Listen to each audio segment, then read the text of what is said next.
Rowan Brumbaugh. Rowan Brumbaugh, a little combo guard, was a Georgetown commit, went to Tulane. He averaged 19 last year. He's going to be an incoming senior, so not part of that sustainability. But if you want to win next year, like that's a guy where it's like you bring him in as a combo guard to complement Burton. You can move a Harris or a Mustaf to the bench, likely Harris, since he's more of a role guy, less production than a Mustaf. Mustaf can come in, be more of that athletic wing to complement two scoring guards in Brumbaugh and Burton. Like Brumbaugh, like he can shoot, right? He's an all-out scorer, 3-level guy, much like Burton. He can get to the cup. He's really good at finishing around the rim. He wears these long sleeves, kind of a skinny, frail guy, but he's got a handle and some really good footwork, and he can get to the rim at will. He had this really nice play where he basically took it coast to coast and like game on the line, Euro stepped this kid for a game winner, basically. Like the kid can play. He is a very talented guy. And so you bring him in, you can move those guys to the bench. Then you have kind of your Burton, Brumbaugh, Sherrell as like your top three options. Like it's really good. It's really good. Those are your top three scoring options for Indiana. And apparently there's a lot of rumors around him, a lot of ties, a lot of speculation that Indiana has at least talked to Rowan Brumbaugh. I don't know if he's been on campus yet. It's another DMV guy, Brad. Yeah. Another guy that would be fun is a Bryson Tiller. Now, we haven't seen him come on campus yet. This is a high-level recruit from Kansas. He was a 5-star. So you have the big fella, you have Sherrell, and then you have Tiller. Like all of a sudden, you have three guys that can play the 5, but Tiller and Sherrell, they can play the 4 as well in that setting to complement the big fella, which I think is beautiful. In this hypothetical. Yeah, and he's an incoming sophomore. He's going to have time to develop, leaning into we're building a program, right, with high-level guys. And he'd just be another big, big piece of that in terms of like what we're building toward the future. And even a younger guy, like he'd be on the roster in 2029 in theory, right? Like that would be a fantastic piece to bring in. And right now, like, yeah, I have Tiller and Sherrell in this kind of projected theoretical starting 5, but like you can convince me big fella starts Tiller off the bench like that. You can't. I'm just projecting more of a Tiller can make that year 2 jump and really become a big time player just with that upside that he has. That would be a really fun one. Another guy from a high level program, which is something there like Reeby. A lot of Reeby rumors were coming around. The UConn kid, I think bringing in the big fella they're probably not going in that direction anymore, especially with the Sherrell rumors. Wouldn't make sense to kind of have Sherrell and 2 7-footers. That's almost too much size, you know? Like I like Tiller because he is kind of more of a true 4 in the college setting. Can play a little 5, small ball 5, not small ball 5, but smaller ball 5, and can really, versatile big, right? He's a forward center. He's a 4-5. So I think bringing that type of guy in would be really fun. Another name that I heard was Ace Glass. Now, this one's a little tricky because he averaged 16 at Washington as a freshman. I'm sure there's going to be plenty of schools after him. He took an Iowa visit today. This guy would be really fun just in the fact that he scored 16 in the West Coast Conference. So, like, you got to take it with a grain of salt considering what kind of we saw from us last year. But we want to build crazy depth. Like, having that guy as your backup 1 behind Burton, where basically we have no scoring drop-off at the 1, would just be awesome. Like an automatic scoring threat, a guy that would come in as a sophomore, 3 years of him, point guard in waiting for 2028 almost. Like that would be a really fun to get where, boom, all of a sudden you have your point guard for next year. You already brought him in, but you just pay him big money now just to keep him on the roster as your point guard for the next year. And he's in the program, he's developing, he's coming off the bench and building a really good depth piece.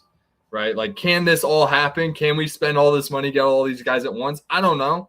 Seems like we can, based on what I'm saying right now.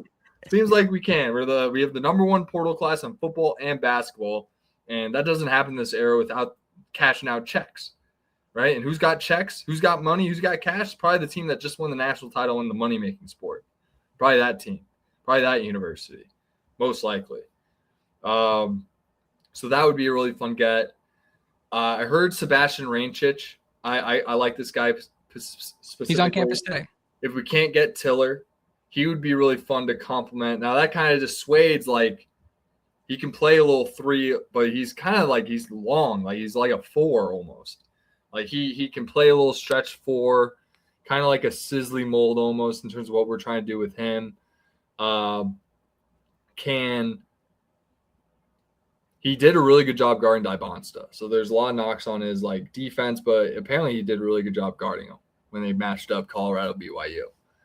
I didn't watch that game, but I didn't watch Colorado BYU this year. I'm sorry. Silly. This guy's supposed to be our basketball guy. What's he doing? I didn't watch it. But this guy's a stretch 4, comes from LA, Santa Margarita, Rancho Santa Margarita, California. Went to Santa Margarita High School, same as Grand Calcaterra. They kicked our ass my senior year, anyways, in football. But yeah, he's Carson Palmer's the head coach of football there, by the way, Santa Margarita High School. But yeah, Rancic, it'd be interesting. He's an interesting one, and he's probably relevant to talk about because he is literally on campus. So like we're talking about Sherrell playing the 4. Rancic doesn't really fit into that unless we're planning on maybe starting big and then going small as we go, where we bring in a Sisley and Rancic off the bench and they kind of come in, and then you bump Sherrell down to the 5 where he's kind of playing a little bit of both roles. But then also kind of makes a lot of sense if you want to go Sherrell Rancic off the top and then you go big fella Sisley as your 2 bigs off the bench. Like that's fun. That's what you need. That's DeVries ball, stretch 4. He likes it. Tucker. But it's just not Tucker anymore. It's 2 long 6'8", 6'9", 6'11" guys in Rancic and Sisley. I think that's an exciting kind of developmental piece. So it'll be interesting to see what they do. Like, do they go Rancic? Do they go Tiller? Kind of maybe more so like what can they do at this point? You know, I'm sure Tiller's getting a lot of attention being the high-level recruit he is. So we'll see what they go in that direction. And then there's like, if we bring in Ace Glass, like that'd be really fun. In this theory where we have Brumball, like Mustaf and Harris are kind of the other wings. Brumball is more of a combo guard, can play a little bit of point. You have Ace Glass there, and it's all of a sudden like, okay, maybe need another like guard type player. I heard this name. He's from Sacred Heart. His name's Niall Ralph Bayer. And I heard Indiana's very interested in him. He shot 44% from 3 last year. BPR was like, so we have the Brad and I have a Google sheet. I said stats don't matter. 44% from 3 matters. Okay, that's a stat. You're clipping. His conditional formatting blew up one of 2 right threes. Brad. He's clipping one of 2 threes. He's clipping one of 2 threes. Every 2 threes he takes, he's making 1. Damn near is what he was doing last year. And that's an astronomical number. Like that can drop to 38, sure. And it's like, okay, I'm still taking that all day. like all day. If you can get a bench piece like that, like, yeah, he'd be a senior. And when, actually, he's a junior. So he'd be kind of like a bench piece for a couple of years for the Hoosiers. And like I said, like BPR probably didn't like him because maybe Sacred Heart, like they sucked, right? But he was good. He was the leading scorer. And like we brought in those guys as like Connor Way. And like, what did we learn last year? We bring in like high level mid-major guys like a Connor Way, things like that. Like they're kind of just bench guys at the. I don't know. I think you got to look at it in a case-by-case basis. Like, yeah, but this guy, like, was as at a bench UAB. piece, like you're taking this guy. Like if we want to fill it out, like this guy could be a really big piece. And this is a guy that we're like, yeah, I'm hyping him up now. And you mentioned the BPR, like that's a guy that can like get targeted by some of these young guys like a Carvalho or a Moody, where they can like supplant him and find their own roles. And that's just good competition to have around in the program. Shout out to Prince Alexander Moody, by the way, who had I think a 55 ball the other day, which is insane. That dude's awesome. Stud. Yeah. It's a great follow on Twitter too. Super humble. Just like thanks people all the time. Like just a really good kid, good head on his shoulders. Yeah. I want to throw But like a lot's happened. Like they've already missed. Like apparently you're talking to Vox and Alan Spock, and they missed out on those guys. Like they went to Cincy, one went to Cincy, one went to Illinois. Like it's not like they're hitting on all these guys. So it's like they have all these options. We'll just see what they end up doing. You know. I want to throw a couple more names at you that I've seen just scrolling the Twitter timeline. One that kept popping up over and over again was Jake Hall from New Mexico. Huh? I said I want to throw some names at you that I've just been seeing. Someone texted me that we should hire Diana Rossini, so I got distracted. Not touching that one. Unreal. We're not hiring Diana Rossini. She's available. She's available. Hey, not only are we getting all the good players, our Voice of College Football channel got Diana Rossini. Like we're killing it on the Indiana front. we're getting all the 5 stars, baby. Oh my God, that show. Yeah, there's integrity problems all over that thing, and the more stuff that comes out, the worse that looks. But that is not our show, Brett. What happened in Mexico? No, New Mexico's Jake Hall is a name that I'm seeing on the timeline. Like I haven't seen it like, oh, this kid's gonna visit. I haven't seen anything other than like this could be somebody that Indiana is interested in as like a float. So have you done any digging on Jake Hall, or is that somebody we just moved back? No, I saw the name. I saw he's a white boy. He's young, which is great. Love that. Average 16 as a freshman in the Mountain West. Gotta love that. Very like ace class type. Seems he's the reason why I kind of left him off is I was trying to be as realistic as possible. Like I feel like there's not as much buzz around like a Glass or a what's his name? Ralph Bayer as, Jake Hall. Like Jake Hall is listed on every single site's top 100. Like someone wants him to be the starter. So if it's not Brumball, it could be Jake Hall. Like that could be fun. Like that would be a good backup option if it's not Brumball. And be fun. And it would lean into like Brumball being a senior. Like, hey, like maybe Brumball is better now, but Jake Hall will have him for the next 3 years and could be a building block of this program moving forward. And then the other name I want to throw at you, Brad, is another California kid, by the way, from Carlsbad. Love that. Seton Hall's Bud Clark, who is Rod Clark's nephew. Yeah, the tough thing with him is that like he's a starting point guard in the Big East, and we already have a starting point guard. He's going into his senior year, so like less willing to maybe take a backup role would be fun, yes. But like just thinking about it in like Bud Clark's eyes, like doesn't make sense for me to be kind of maybe the 6th, 7th man on what would be a championship contending team if he was there. But like, does that make sense for me and my aspirations to potentially go pro, put myself in the best position to get to the NBA, which at 5'10" isn't super likely, but like you gotta give yourself your best shot, right?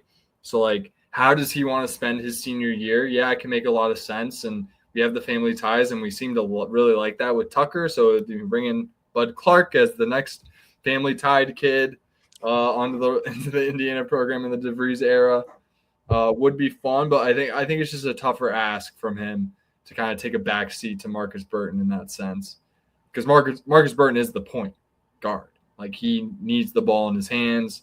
It's not like he's just going to play off ball to Bud Clark. I don't think we'll get the best out of Marcus Burton and the investment that we made there if we were to do that. So it's just dependent on whether he wants to be a backup point guard for Indiana. I think it's unlikely, right? But I could be wrong. No one knows anything, right? Yeah, no, that makes a lot of sense.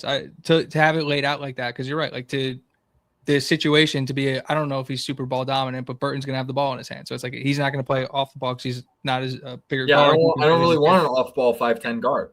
Yeah, I don't. There have been negative rumors about this. I haven't seen a single rumor, but when we jokingly started #Tamper Watch like a month and a half ago to like look around the country and see like who might be hopping in the portal, the kid I ended up circling and I ended up watching like 5 or 6 Santa Clara games was Alan Graves. This dude's game is unbelievable. He didn't even start for them. He came off the bench, but he entered the portal with a do not contact tag. Again, I haven't seen Indiana link to him at all, but I just personally really loved his game. Watched a lot of them for him, and obviously he hit that big shot against Kentucky. Hey, give me Burton, Brumbaugh, Mustaf, Graves, and Sherrell. Let's go run. Let's go run. Let's go run. Let's go. But yeah, go. like Brad said, at the end of the day, until these guys commit or until somebody like unbelievably credible comes with like real information, it's just this stuff is moving so quickly that it's really hard to keep an eye on all of it. So like obviously, like I wrote down here, like Aiden Sherrell, there's just too much smoke for there to be no fire. So we're like we've mentioned on Aiden Sherrell watch, and so we'll keep an eye on that. But in terms of like anybody else, like Brad said, Rancic is on campus right now, but we're moving quickly. And then the other guy who I kind of keep my eye on, who knows where Indiana stands with this kid, is class of 2026 forward Mika Murinen. I think he's Finnish, but he's unbelievable. I can't believe the kid's not committed yet, and he's taking his time, which is probably frustrating to a lot of programs. But not sure if Indiana ends up working their way in there or not. But that would be pretty cool. Yeah, it seems like he's going to be like he's listed as a center on recruiting sites. He's about 6'9", so that'd actually be like he's a wing. He's like a forward type. Yeah, I was watching him play, and I saw him listed at center. I was just about to say that he's listed at center. He's 6'9". He's more like he's a forward. Like he's at 6'9". Like you can play the 4, but he seems like he has the skills to be like a 3, very similar to like a Rancic. So like you bring that guy in, he can, considering the hype, could probably work his way quicker into the depth chart as the other, faster than the other 3. Oh, I don't think that kid comes if he's not starting. Yeah, so he could be the 4 next to Sherrell potentially. It'd be fun, but I'd hate to bank on a freshman like that when we're trying to like really just right the ship, and I think it's very high risk for the program, right? I think there is buzz. We have offered him, so I think there is something there. I just think it's a high risk, high reward move, and are we willing to do that? Considering it seems like we're making very stable 2-year plan type moves where it's like that's a guy where it's like you said, like if he's coming, like he's starting. So it's like, you just got to make sure you have the depth behind him to make it work, right? Like in a pinch, I guess you can go like if he's not what he is, we can go Sherrell, big fella, and then him and Sisley come off the bench and we get a little smaller as we go. That could work, but yeah, that'd be fun.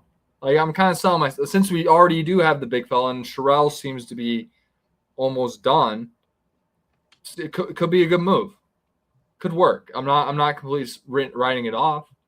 I imagine also from a freshman standpoint, like, Mike Malone just called me. Like, Dan Hurley just called me. John Shire just called me. It's going to be a tough get. It's going to be tough. I think what's nice about the portal is that there's so much going on is that we can find some of these, we can get into the big splashy guys like a Burton and Sherrell, but like you can kind of find the diamonds in the rough like a Harris and the big fella and Mustaf and really just build a roster that we desperately need to be sustainable, not just for the next year, but also for the years after, right? And I think that's very important. We can't do this, we have one guy coming back. We've had a total of one guy return to Indiana basketball in the last 2 off seasons. One scholarship guy. That just has to change. Period. Point blank. So, like, yeah, I think they're going to lean more sustainable. And, yeah, it'll be tough to get like a high potential freshman at that point, just considering, like, what the product that we put on the court for the last few years, right? Like, yeah, it's a big name, and I'm sure, people in Finland know what Indiana is. It has a great basketball brand, but, it's not, what it was, and we need to bring it back. And I think bringing in guys that have played college basketball, I think is going to be a priority for these guys. Makes a lot of sense. Do you have a closing thought, Brad, before we get out of here? Hoops is back. Hide your money, y'all. There's broke people around. The gif of the dude holding up the money. I can't hear you. I have a closing thought, Brad. Speaking of money being around, Learfield, if you don't know what Learfield is, it's a massive company in the college athletic space. They handle ticket sales. They handle like third-party NIL stuff. Like they're doing a lot. They handle all like the majority of websites for a lot of college programs. Private equity firm, I think TPG off the top of my head, but I'm not entirely sure. Made a massive investment, bought Learfield last night, early this morning, and that changes absolutely nothing. They were already owned by private equity. It's just another company coming in and making money off the sport. I know a lot of people are going to try and make that out to be more than it is, that like private equity is coming to ruin the sport. No, it's just money coming to make more money, and money sees an opportunity in college athletics and in Learfield to attach itself to multiple brands, multiple properties, and multiple opportunities to make more of itself. And Yeah, is it going to give Indiana more money? Indiana already has a shitload of money, and Yeah, Indiana's got. But is it going to give us more money? Indiana has an awesome relationship with Learfield, and so if just money's coming in and subsidizing the relationships that already exist, like it's probably going to end up being a net positive for the Hoosiers as well. But it's not. This isn't like one of those things where it's like, oh my god, I can't believe the evil green stuff is coming over to take over the sports. Like, no, it's just there's a lot of money flying around college athletics. Yeah, it's always been around. It's just at scale now, and it's awesome. Like shout out those Northwestern football players or basketball players. Were they football or basketball players? No. There's this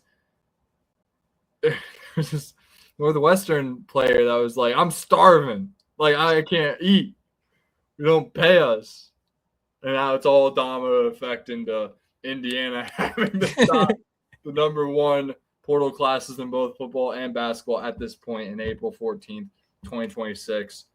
Very exciting time to be an Indiana sports fan. Very exciting time to be an alum of any state school, really, is kind of what it seems to be. So just looking to be excited to keep following kind of what moves they continue to make and seeing what they're able to accomplish. And, yeah, go Hoosiers. Love it. We're looking good.